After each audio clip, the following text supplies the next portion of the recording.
အားလုံးပဲမင်္ဂလာပါခင်ဗျာ Study in Fiction မှာပြန်လည်ကြိုဆိုလိုက်ပါတယ်ဒီတစ်ခါမှာတော့ကျွန်တော်ကနော် A Traveler's Note A Trip to Schengen Area ဆိုတဲ့ video series လေးကိုတင်ဆက်သွားပါမယ်အဲ့တော့ဒီ video series လေးထဲမှာကျွန်တော်ရဲ့တငယ်ချင်းတွေအဖွဲ့ပေါ့နော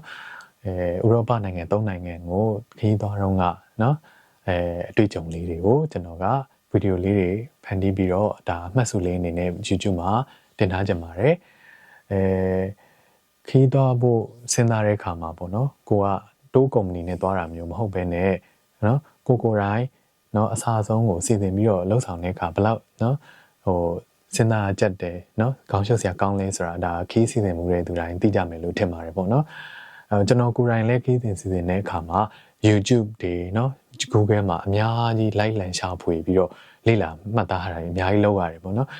ပြီးတော့ရှာတိုင်းလည်းမတွေ့ရတယ်အများကြီးရှိရပေါ့နော်ရှာတိုင်းမတွေ့တဲ့အခါမှာတော့ကျွန်တော်ကတော့ကံဝဲပုံအပ်လိုက်ပြီးတော့တကယ်သွားတဲ့အခါမှာပဲနော်ဟိုမှာ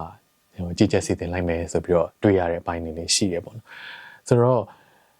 ကျွန်တော်လိုမျိုးပဲပေါ့နော်အလားတူခရီးစီစဉ်မှုစဉ်းစားနေတဲ့သူတွေမှာလည်းပေါ့နော်အကိုးကားဖြစ်စေခြင်းနဲ့ရည်ရွယ်ချက်နဲ့ပေါ့နော်ကျွန်တော်ကကိုရောက်ခဲ့တဲ့နော်ဥရောပ၃နိုင်ငံခရီးသွားတော့ကပေါ့နော်ပြင်ဆင်ခဲ့ရတဲ့အချက်လေးတွေเนาะကြုံတွေ့ခဲ့ရတဲ့ခက်ခဲတွေစိတ်ဝင်စားစရာအတွေ့အကြုံလေးတွေကိုဒီဗီဒီယိုလေးတွေထဲမှာစနစ်တကျမှတ်တမ်းတင်သွားကြပါတယ်အဲ့တော့အခုပထမဆုံးเนาะပြုလုပ်ထားတဲ့ဗီဒီယိုလေးထဲမှာတော့ကျွန်တော်ကဥရောပခီးစဉ်လို့ဆိုလိုက်လို့ရှိရင်ပြည့်မြင်မိတဲ့ຢာတွေနောက်ပြီးတော့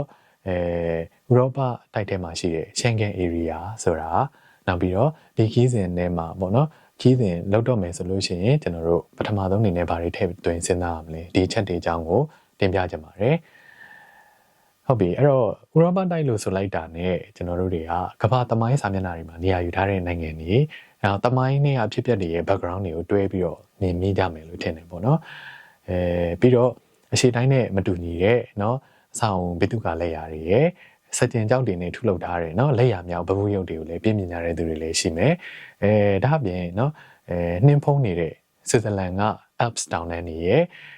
့နောက်ပြီးတော့နွေရာသီမှာလုံးဝ beach တွေမှာပန်းဖြေနေကြတယ်နော်မြေထဲပင်လေ Mediterranean Sea တဝိုက်ကကမ်းခြေတွေကိုလည်းစိတ်ကူးနေကြတဲ့သူတွေရှိမယ်လို့ထင်ပါတယ်ပေါ့နော်ဆိုတော့နိုင်ငံပေါင်း40ကျော်နဲ့ဖွဲ့စည်းထားတဲ့ဥရောပတိုက်မှာနော်ခီးစဉ်တစ်ခုတည်းနဲ့နိုင်ငံတွေအားလုံးကိုပတ်သွားဖို့ကတော့မဖြစ်နိုင်ဘူးပေါ့နော်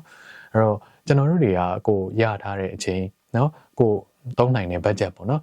ပြီးတော့သွားခြင်းလဲခြင်းနဲ့နေရာတွေပေါ်မူတည်ပြီးတော့ကိုသွားလဲခြင်းတဲ့နိုင်ငံတွေကိုရွေးချယ်ပြီးတော့ဆုံးဖြတ်ဖို့လိုတယ်ပေါ့နော်ဥရောပတိုက်ထဲမှာကျွန်တော်တို့က Schengen Area မှာနော်အဲ့မှာပါဝင်တဲ့နိုင်ငံတွေကိုသွားလည်မယ်ဆိုရင်တော့ခီးစဉ်တစ်ခုတည်းပြီးတော့ဗီဇာတစ်ခုတည်းနဲ့နိုင်ငံမှာနော်အများကြီးသွားလဲလို့ရတယ်ပေါ့နော်ဥရောပတိုက်ထဲမှာ Schengen သဘောတူစာချုပ်ကိုကျွန်တော်တို့လက်မှတ်ထိုးထားတဲ့နိုင်ငံတွေကိုစုပေါင်းပြီးတော့ Schengen Area လို့ခေါ်တယ်ပေါ့နော်အဲ့တော့ဒီ Schengen Area ရဲ့ထူးခြားချက်ကတော့ဒီ area ထဲမှာပါဝင်နေတဲ့နိုင်ငံတွေကြားထဲမှာနော် Internet Border Check ဆိုတဲ့နယ်စပ်ဖြတ်ကျော်စစ်ဆေးမှုတွေမရှိတဲ့အတွက်ကြောင့်မလို့နော်အလွယ်တကူကိုယ်တန်းသွားလာနိုင်တာကတော့ထူးခြားချက်ပဲပေါ့နော်ဒါကြောင့် Schengen Visa တခုတည်းနဲ့ Schengen Area ထဲထိကိုဝင်ပြီးသွားပြီဆိုလို့ရှိရင်အဲ့ဒီ area ထဲမှာပါဝင်နေတဲ့နိုင်ငံတွေနော်အလွယ်တကူကျွန်တော်တို့ဝင်ထွက်လဲပတ်လို့ရတယ်ပေါ့နော်လက်ရှိအချိန်မှာ Schengen Area ထဲမှာပါဝင်တဲ့နိုင်ငံမှာ29နိုင်ငံရှိနေပြီဖြစ်ပါတယ်ပေါ့နော်ဒါကြောင့်ကိုသွားလေခြင်းနဲ့ဥရောပနိုင်ငံက Schengen Area ထဲမှာပါတယ်ဆိုလို့ရှိရင်တော့ Schengen Visa တစ်ခုတည်းနဲ့ပတ်လို့ရမယ်ကမ္ဘာလက်ခရီးသည်တွေကြားထဲမှာလုံးဝနော် popular ဖြစ်တဲ့ပြင်သစ်တို့နော်အီတလီတို့ဂျာမနီတို့နယ်သာလန်တို့ဆွစ်ဇာလန်တို့နောက်စပိန်တို့စတဲ့နိုင်ငံတွေက Schengen Area ထဲမှာပါဝင်နေတာဆိုတော့နော် visa တစ်ခုတည်းနဲ့သွားလို့ရပါမယ်အင်္ဂလန်တို့နော်အိုင်ယာလန်တို့စကော့တလန်တို့စသဖြင့် UK ကနိုင်ငံတွေကတော့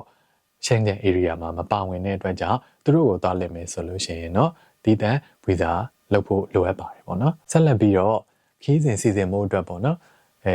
စဉ်းစားဖို့လိုတဲ့အချက်လေးတွေနောက်ပြီးတော့လှုပ်ဆောင်ရမယ့်အချက်တွေပေါ့နော်ဒါတွေကိုကျွန်တော